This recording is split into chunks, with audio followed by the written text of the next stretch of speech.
Blast me to Cyphos! It's time for the Mad Merlin's Warhammer 40,000 Imperium journey.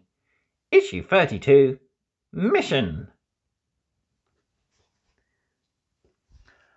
Hello and welcome back to another video.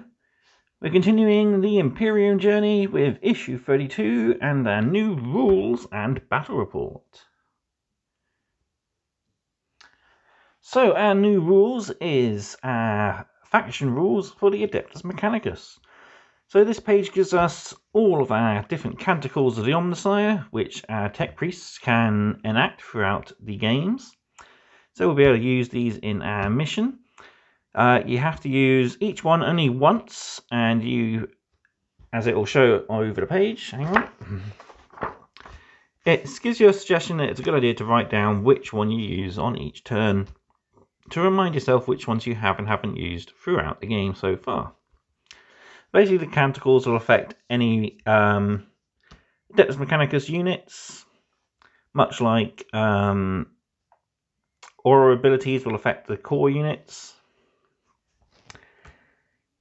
But this just gives you a lot of extra playability with your Mechanicum. So we'll give you an example one here. So for Shroud Palm, while this canticle is active, the unit counts as receiving light cover benefits. So that gives you an extra +1 to your armor save while you are even on open ground. So that's pretty good. And then you got various other ones that give you rerolls, adding strength, etc. So other new rules we've got our datasheet for our brand new unit, the Cataphron Destroyers. I'll just bring mine in quickly here. So I've only painted him up to magazine standard, but he looks pretty cool, I think. Can't wait to add some more colours in later issues.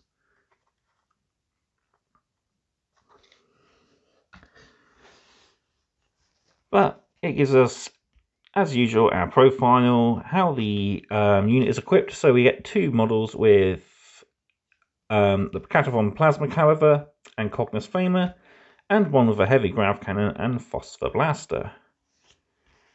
I've actually built up the one I got with this particular issue to have the grav cannon and Cognos stubber. So it'll be nice to have a unit of fully 3 gravs and 3 plasmas if I wanted to. But then we got our rules and our abilities, etc., and the keywords, of course.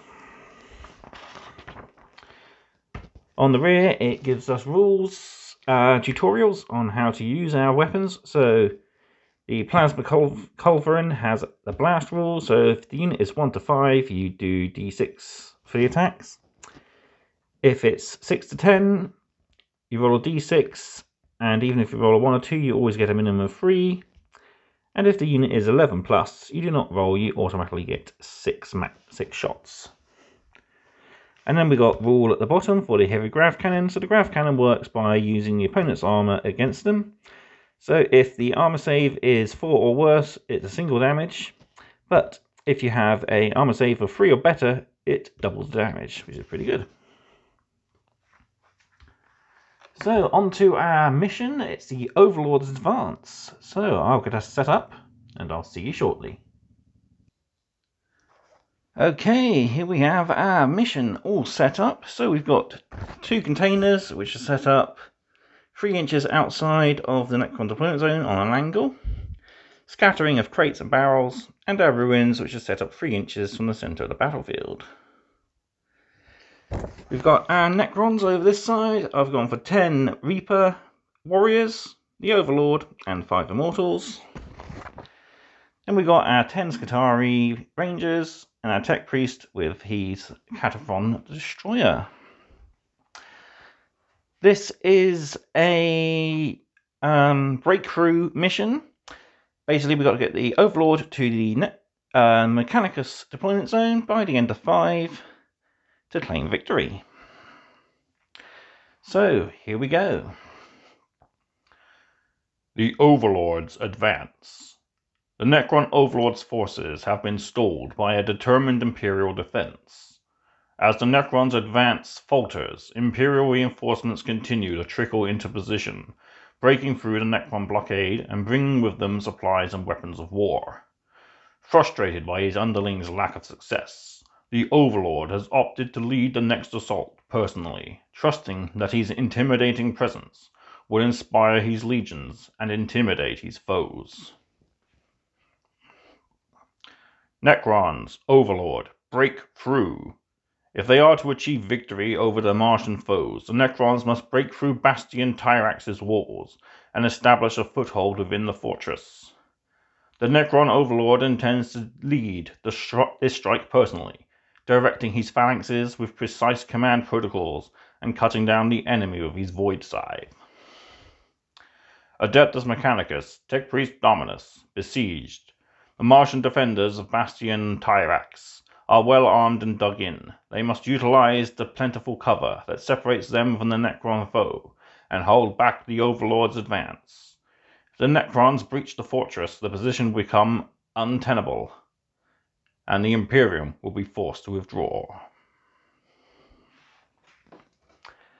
Right.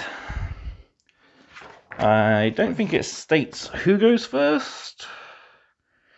It just says Necrons deploy first, so we will do a roll-off. See who gets first turn. And the Adeptus Mechanicus sees it with a 5. So they're going to get themselves in position. And we'll begin turn 1. Okay, bottom of turn 1. The Skitarii advanced forwards and got into the cover, perfectly defending themselves against the Necron advance. Didn't give too much. I lost 4 Rangers to shots from the Gauls Reapers. And my Breach Destroyer has lost 2 wounds from the Immortals. The Immortals were going to attempt to charge but failed. So, Necron Overlord is still pretty far back. For my Canticle, I used Invocation of Machine Vengeance, meaning I could roll 2, choose the highest for advanced rolls for these 2 guys, and they got pretty good rolls. But on to turn the 2nd. Okay, bottom of turn 2.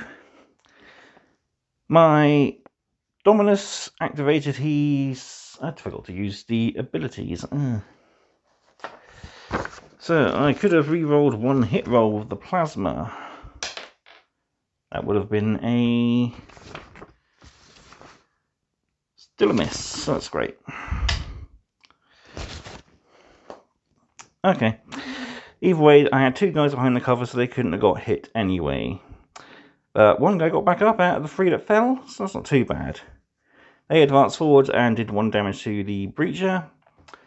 The Rangers didn't do very good. They did kill 3 guys, but 2 got back up, which then in turn moved forward and eliminated all of them. 6 wounds went on the Arquebus alone, sadly. The Overlord is now ready to start legging it to the end of the battlefield. So let's begin turn 3. Okay, bottom of turn 3, and the Necrons have lost the Immortals, but the Skitarii have lost the Rangers. The Destroyer eliminated the remainder of the Immortals, and then both decided to charge the Warriors. The Dominus, despite the fact managed to chop up quite a few of his acts, they managed to get back up again. How I miss the days where power weapon attacks would ignore to get back up. But I just made pretty good get back up rolls. In the end, they lost 3 I lost a total of 4, but 3 got back up, only losing 1 in the end. Started the Necron's turn, the Overlord went, "Do my will," and legged it towards the Mechanicus side. So, turn 4 victory looks like it, providing the Necrons are still locked in combat with the Dominus and the Destroyer. So, anyway, let's get on. We've turned the 4th. Bottom of 4, not a lot's changed. The warriors did manage to wound the tech priest, but he'll heal that next turn anyway. Sadly, the overlord didn't get a very good run roll, only getting 1 inch, and he is now only partially within the deployment zone. He needs to be wholly within it. So he will have to go to the 5th and final round, in which he will emerge victorious. So, I think I know how it's going to go, but let's see what happens anyway. 5th turn. So, yeah, it went the way I thought it would. The Mechanicum managed to kill one, but he resurrected, and then in the Overlord's turn, he just sidestepped into victory. So, what would I have done a little bit differently? Well, Necron players wise, I think I'd have kept things as was. Keeping behind the warriors until such time as I could break free safely really worked for me. On the Mechanicum side, however, I think I would have deployed more reserved, I suppose, keeping all my units into one corner, then extending the vanguard only if they needed to cover up the other corner. Probably wouldn't have advanced as much, and I would have just stayed back and shot, but I think either way, they both played out fairly well. Okay, all that's left is to see what's in our next Imperium. And issue 33 brings us 2 brand new paints. So we get Cryptek Armor Shade Gloss to put all over our Necrons Runelord Brass, and Ryken Flesh Shade, which goes over our Space Marines and our Necrons that have been painted with Retributor armor. Issue 34, we get yet more ruins. Updated Space Marine data sheet for the captain. We learn about the Imperial Fists, and we have a terrain-heavy mission. So, all that's left me to do then is say thank you very much for watching this episode of the Mad Merlin's Warhammer 40,000 Imperium Journey. If you haven't already, please like, comment, share and subscribe. It really helps the channel out. Then there's also my affiliate links in the description down below. Anyone interested in getting Horus Heresy, please use it. I might be able to get a second set if you did. Yeah, it'd take a lot of people to get a second set, but still, something back to help my own channel would be nice. There's also my Buy Me a Coffee, which I have been neglecting lately, but I have been a bit too busy to actually put time in, so I might put a post up later today, hopefully. But that's enough rambling from me, so I will see you next time for more mad content. Goodbye.